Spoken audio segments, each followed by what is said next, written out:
పార్లమెంట్లో కీలక బిల్లుల ఆమోదం కోసం అధికార బీజేపీ సరికొత్త వ్యూహాలతో ముందుకెళ్తోంది. ముఖ్యంగా డీలిమిటేషన్, మహిళా రిజర్వేషన్ బిల్లులను పాస్ చేయించుకోవాలనే లక్ష్యంతో పావులు కదుపుతోంది. ఇందుకోసం విపక్ష పార్టీల్లోని నాయకులను తమ వైపు తిప్పుకుంటూ ఉభయ సభల్లోనూ 200 మెజార్టీ సాధించాలని కమలదళం ప్రణాళికలు రచిస్తోంది. ఈ ప్రయత్నంలో భాగంగా గతంలో తృణమూల్ కాంగ్రెస్ ఎంపీలకు గాలం వేసిన బీజేపీ ఇప్పుడు యూబీటీ, శివసేన, సమాజ్వాదీ పార్టీలపైన దృష్టి సారించినట్టు తెలుస్తోంది. ఇది కేవలం సంఖ్యాబలం కోసం మాత్రమే కాదు, విపక్షాలను బలహీనపరిచే ఎత్తుగడ కూడా అంటున్నారు రాజకీయ విశ్లేషకులు.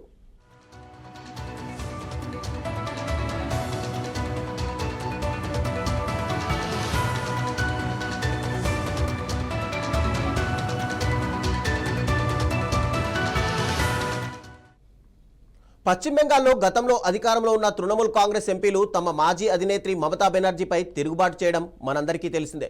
వారంతా నేరుగా బీజేపీలో చేరి ఉంటే మాజీ సీఎం మమతా బెనర్జీ దీన్ని బెంగాల్ సెంటిమెంట్ కోసం వాడుకునే అవకాశం ఉండేది. బీజేపీ బెదిరించి ఎంపీలను కొనుగోలు చేసిందని బెంగాలీ ప్రజల సానుభూతి పొందే అవకాశం ఉండేది.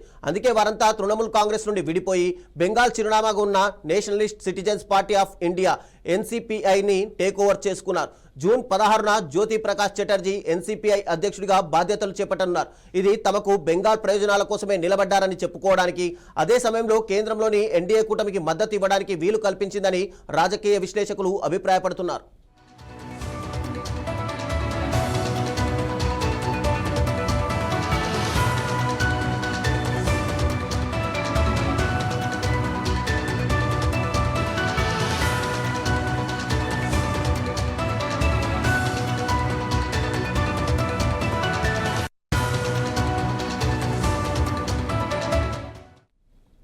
మహారాష్ట్రలో ఏక్నాథ్ షిండే, అజిత్ పవార్ తరహాలో వీరు మాదే అసలైన టీఎంసీ అని క్లెయిమ్ చేయకపోవడానికి ప్రధాన కారణం సుప్రీంకోర్టు ఇటీవలి తీర్పులు, ఎన్నికల సంఘం నిబంధనలే. కేవలం ఎంపీల మెజార్టీ ఉంటే సరిపోదని సుప్రీంకోర్టు తీర్పులో స్పష్టం చేసింది. శివసేన, ఎన్సీపీ కేసులో కేవలం ఎమ్మెల్యేలు, ఎంపీలు మాత్రమే కాదు, పార్టీ ప్రాథమిక సభ్యులు, జిల్లా అధ్యక్షులు, క్షేత్రస్థాయి క్యాడర్ కూడా తమ వైపు ఉన్నారని నిరూపించుకోగలిగారు. మరి పశ్చిమ బెంగాల్ ముఖ్యమంత్రిగా సువేందు అధికారి నేతృత్వంలో ప్రస్తుతం బీజేపీ అధికారంలో ఉంది.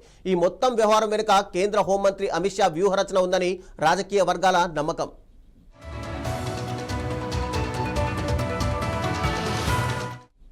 ఈ 20 మంది ఎంపీలను బీజేపీలో చేర్చుకుంటే లోక్సభలో బీజేపీ బలం 260కి పెరుగుతోంది. కానీ వారిని ఎన్సీపీఐ అనే ప్రత్యేక మిత్రపక్షంగా ఉంచడం ద్వారా ఎన్డీఏ కూటమికి ఎక్కువ లాభం కనిపిస్తోంది. ఇది ఎన్డీఏలో ఇతర మిత్రపక్షాల ప్రాధాన్యతను తగ్గించడానికి కూడా ఒక వ్యూహాత్మక అడుగేనని చెబుతున్నారు. ఇలా ఒకవైపు చట్టాలను కఠినతరం చేస్తూనే మరోవైపు రాజకీయ వ్యూహాలతో బీజేపీ ముందుకు సాగుతోంది.